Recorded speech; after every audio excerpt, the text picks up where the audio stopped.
नमस्कार, आप देख रहे हैं राजधानी एक्सप्रेस। आपके साथ मैं दीपिका सिंह। खबरों की शुरुआत करते हैं हरिद्वार की बड़ी खबर के साथ। हरिद्वार में मौसम का मिजाज अचानक बदल गया। लोगों को भीषण गर्मी से राहत मिल रही है। उत्तराखंड के तापमान में अब गिरावट दर्ज हुई है। इधर आईएमडी ने भी भारी बारिश को लेकर अलर्ट जारी कर दिया है। तो बड़ी खबर आपको बता दें, उत्तराखंड में इस बार मानसून आने के 7 दिन में ही देरी जरूर हुई। हालांकि बीते 2 दिन से प्रदेश के पर्वतीय जिलों में लेकर मैदानी इलाकों में प्री मानसून की बारिश से गर्मी से थोड़ी राहत मिली।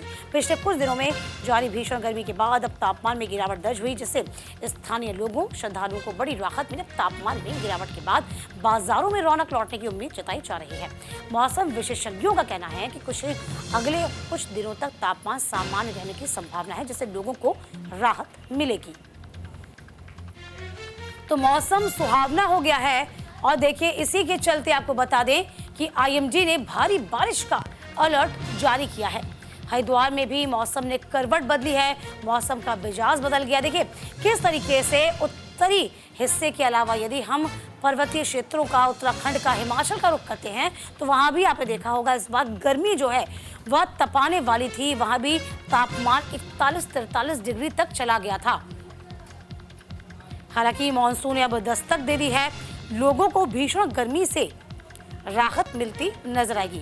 तो प्री मानसून की बारिश से राहत मिली। हालांकि 7 दिन की देरी से प्री मानसून ने दस्तक जरूर दी है, लेकिन लोगों को इस बरसात से राहत जरूर मिलेगी। हालांकि अब देखिए, दिक्कतें दूसरी भी शुरू हो गई हैं। जैसे दिल्ली एनसीआर की हम बात करते हैं तो वहां जल भराव की स्थिति हो गई है। ठीक ऐसी स्थिति उत्तराखंड में भी देखने को मिल सकती है।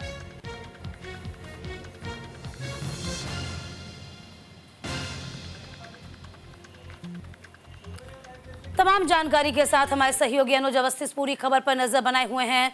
अनुज, देर से ही सही लेकिन प्री मानसून ने दस्तक जरूर दे दी। फिलहाल जो चेतावनी जारी की गई वो क्या, कुछ किन किन जिलों में बारिश का सबसे ज्यादा असर रहेगा?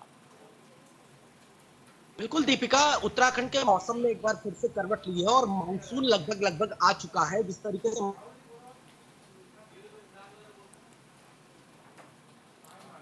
तो देखिए, सहयोगी से जुड़ने की हम कोशिश कर रहे हैं। मौसम इस वक्त खराब है, टेक्निकल इश्यूज भी बने हुए हैं और यही एक बड़ी वजह है कि बारिश जरा देखिए आप, झमाझम बारिश। जहां आप नजर दौड़ाएंगे दिल्ली एनसीआर को देखेंगे, उत्तराखंड का रुख करेंगे, वहां भी झमाझम बारिश हो रही है। तो फिलहाल आईएमडी ने भारी बारिश का अलर्ट बीते आने वाले दिनों के लिए जारी कर दिया है। 7 दिन की देरी से मानसून आया, लेकिन मानसून का जो मिजाज था वो कुछ ऐसा रहा कि सभी जगह मौसम खुशनुमा हो गया है।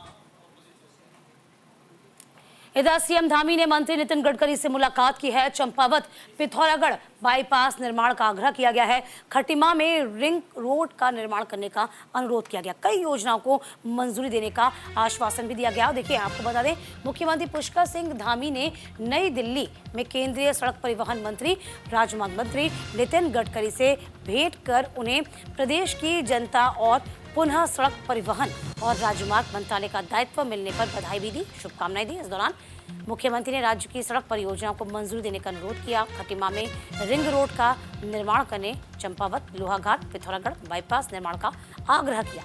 इस मुलाकात में राज्य के कई अन्य योजनाओं को मंजूरी देने का भी आश्वासन दिया गया।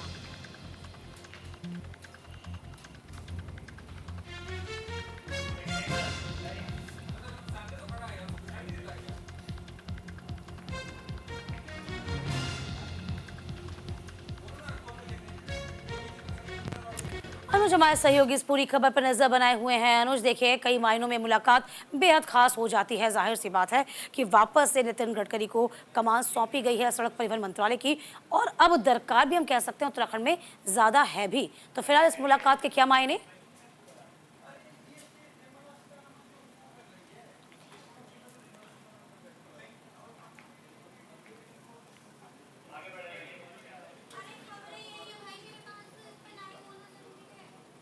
तो फिलहाल कई योजनाओं को मंजूरी देने का आश्वासन दिया गया है। खटीमा रिंग रोड का निर्माण करने का अनुरोध हुआ।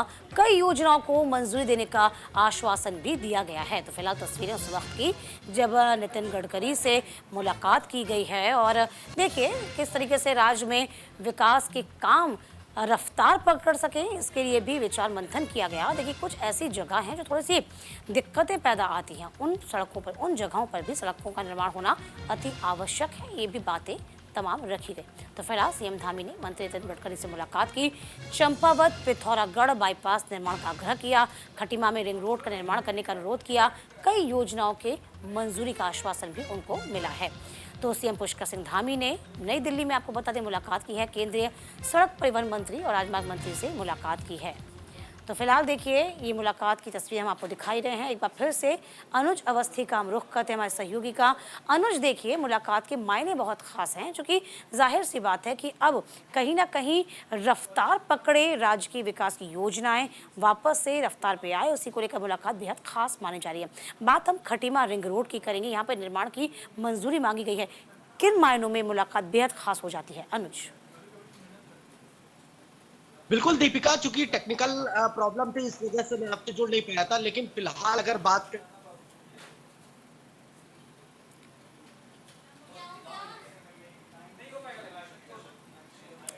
कोई देखिए आपको बता दें कि इस वक्त भारी बारिश के चलते टेक्निकल इश्यूज लगातार बने हुए हैं, सहयोगी से बार बार संपर्क नहीं हो पा रहा। लेकिन इस बीच खबर ये बड़ी खास जिसमें मुलाकात के कई मायने हैं, क्योंकि राज्य को विकास की रफ्तार देनी है। इस बीच मंगलौर उपचुनावों को लेकर बीजेपी का प्रचार तेज हो गया है। बीजेपी ने जनसभा का आयोजन किया है। जनसभा में करतार सिंह भड़ाना ने रफ्तार किया, प्रचार प्रसार किया। बीजेपी प्रत्याशी ने बीजेपी के लिए वोटों की अपील की। मंगलौर में होने वाले उपचुनावों में बीजेपी मजबूती के साथ चुनावी मैदान में उतारी गई है।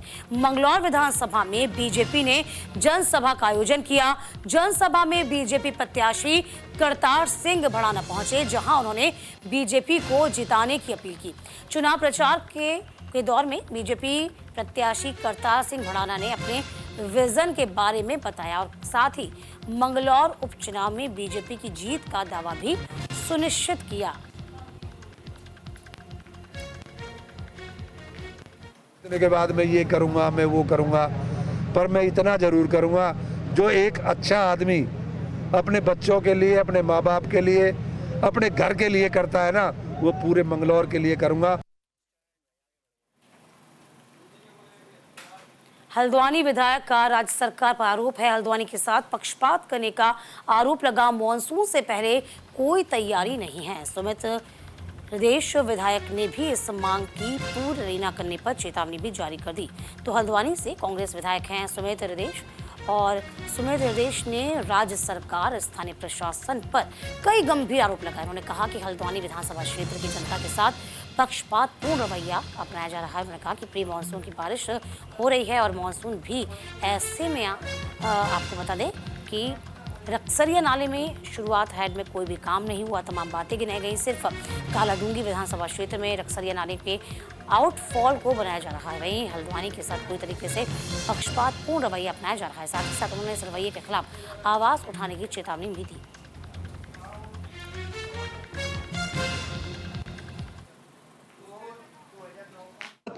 गर्मी में बिजली पानी की जो दिक्कत हल्द्वानी वासियों ने झेली वो तो झेली।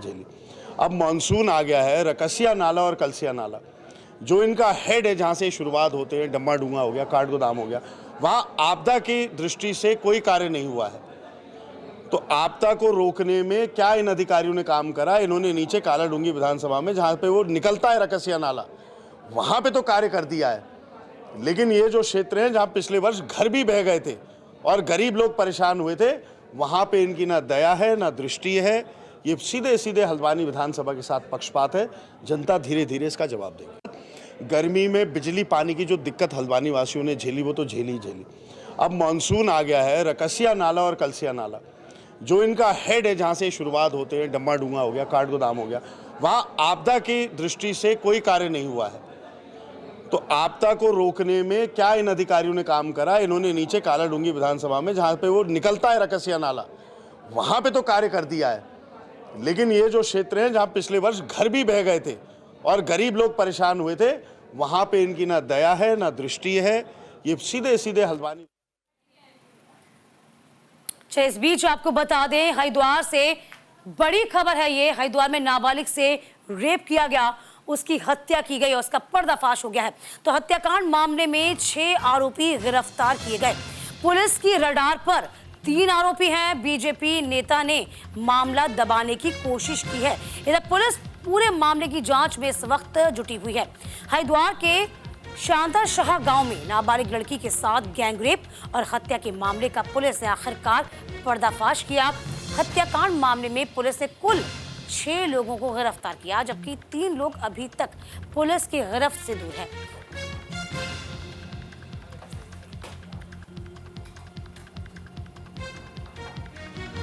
तो पुलिस आरोपियों को गिरफ्तार करने का प्रयास कर रही है। आपको बता दें, 23 जून को मृतका की सहेली का भाई अपने 2 अन्य दोस्तों के साथ नाबालिग को बर्थडे पार्टी का बहाना बनाकर ले गया था और जहां उन्होंने लड़की को बियर पिलाई। नशे में आने के बाद 3 में से 2 युवकों ने उसके साथ रेप किया।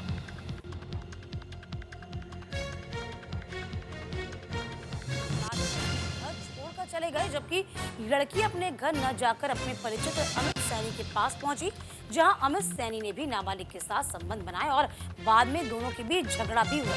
इसके बाद अमित ने अपने परिजनों की सहायता से मृतका को गांव के बाहर हाईवे के किनारे छोड़ दिया। तो फिलहाल देखिए, 6 आरोपियों को गिरफ्तार किया गया है। हत्याकांड का पटाक्षेप पुलिस कर चुकी है।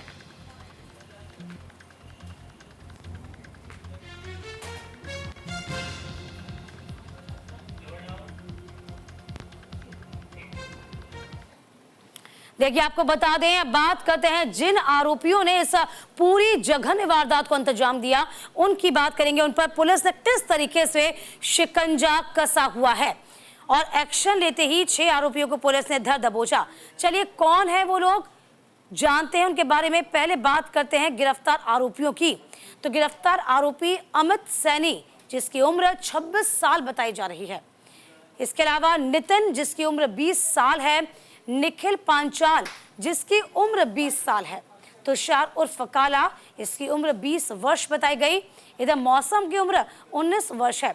इसके बाद शशि देवी, जो कि फरार हैं। देखिए, वो तमाम आरोपी हैं जो इस वक्त चिन्हित हैं।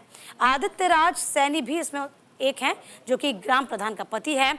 मदनपाल सैनी, रूबी सैनी, जो कि लड़की के करीबी 6 महीने से अमित सैनी के संपर्क में था, जो शादी का झांसा देकर उसके साथ पिछले 6 महीने से शारीरिक संबंध को अंजाम दे रहा था। नितिन की बात की जाए, नितिन वो जो कि मृतका से पहले वो जानता था। उसने निखिल पांचाल, तुषार और एक अन्य दोस्त के साथ मिलकर पूरे गैंगरेप का प्लान तैयार किया था। इस बीच नितिन ने फोन कर मृतका को मिलने के लिए बुलाया। मृतका मिलने के लिए तैयार भी हो गई। 23 जून शाम को नितिन और निखिल मृतका को अपनी बाइक पर बिठाकर ले भी गए। इसके बाद तुषार उर्फ भोला और तुषार का दोस्त मौसम, तीनों यानी कि तीनों मिलके हाईवे पर मिले। इसके बाद आपको बता दें किस तरीके से तुषार ने नाबालिग से दुष्कर्म की पूरी वारदात को अंजाम दिया और गैंगरेप की शिकार हुई पीड़ित महिला मदद मांगने के लिए प्रेमी अमित सैनी के पास गई थी। अमित सैनी के घर पर पिता मदन पाल सैनी, माता शशि देवी और बहन रूबी सैनी तब मौजूद थे। अमित की मां को पुलिस ने गिरफ्तार कर लिया है, जहां पुलिस अमित के पिता मदन पाल और बहन रूबी की तलाश कर रही है। फिलहाल देखिए, ये पुलिस के लिए भी एक टेढ़ी खीर थी। पुलिस से पूरे मामले को सुलझा लिया है। काफ़ी कम उम्र की थी और इसलिए पुलिस ने इस मामले को तत्काल बड़ी गंभीरता से लेते हुए उसको पीएम की कार्रवाई के लिए आगे जो हमारा पैनल के माध्यम से साथ में वीडियोग्राफी के साथ पीएम की हम लोगों ने कार्रवाई इसमें स्टार्ट करी थी। साथ में इस लड़की का कोई आइडेंटिफिकेशन उस समय नहीं हो पाया था, इसलिए पुलिस के द्वारा तत्काल जो भी हमारे सोर्सेज थे उनके माध्यम से इनका आइडेंटिफिकेशन का प्रयास किया गया। इस बीच शाम के समय में ये ज्ञात हुआ कि ये जो लड़की है ये सांतरसा क्षेत्र की रहने वाली है।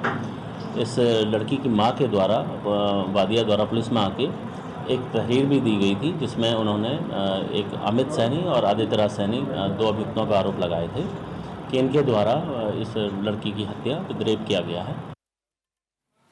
तो फिलहाल देखिए, मुख्यमंत्री खिलाड़ी प्रोत्साहन कार्यक्रम का आयोजन किया गया है। 3 जुलाई से लक्सर में इसका आयोजन होगा। ब्लॉक स्तर पर खिलाड़ियों की जांच की जाएगी। लक्सर में 3 जुलाई से मुख्यमंत्री उदीयमान खिलाड़ी योजना, मुख्यमंत्री खिलाड़ी प्रोत्साहन योजना का आयोजन होगा। जिला खेल अधिकारी शबाली गुरुंग ने बताया कि इन योजनाओं के तहत 6 से लेकर 14 वर्ष आयु के बच्चों का स्टैमिना टेस्ट किया जाएगा। एसडीएम गोपाल चौहान ने बताया कि इस आयोजन से खिलाड़ियों का जो मनोबल है वो बढ़ेगा।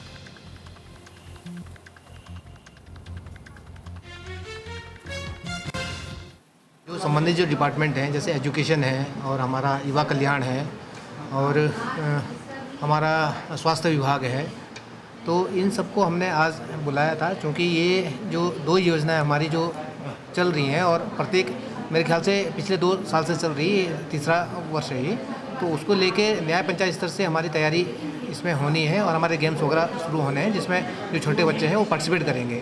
तो उसी को लेके हमने संबंधित डिपार्टमेंट्स को बुलाया था और उसकी तैयारी के संबंध में भाई ग्राउंड का चयन, कहाँ पे ग्राउंड का चयन करेंगे, कौन पीटीआई रहेंगे।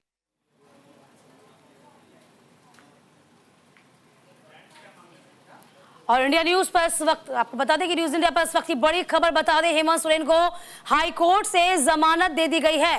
रांची कोर्ट से बेल मिल गई है। ये बड़ी खबर इस वक्त आपको बता रहे हैं। तो न्यूज इंडिया पर इस वक्त की बड़ी खबर, किस तरीके से हेमंत सोरेन को जमानत दे दी गई है। तो देखिए, आपको बता दें कि हेमंत सोरेन किस तरीके से बंद थे जेल में, और इस वक्त जो खबर आ रही है वो ये कि झारखंड के पूर्व सीएम हेमंत सोरेन को अब जमानत दे दी गई है।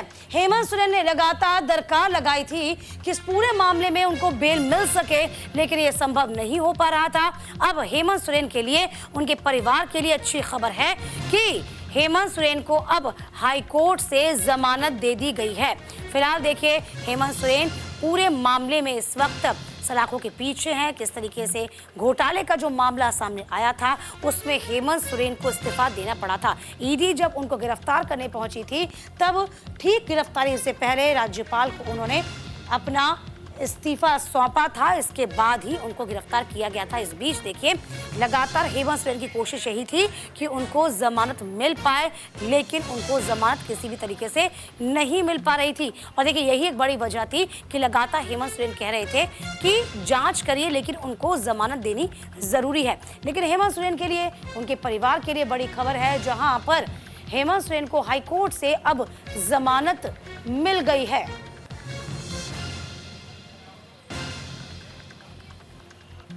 तो हेमंत सोरेन को जमानत मिल गई है, लेकिन मामला बदस्तूर जारी है। जांच जो है वो लगातार चलती रहेगी। तो झारखंड के पूर्व सीएम हेमंत सोरेन अब जेल से बाहर आ सकेंगे, लेकिन कुछ शर्तों के साथ ही उनको जमानत दी गई है। तो सशर्त ये जमानत है, रांची हाई कोर्ट से उन्हें बेल मिल गई है।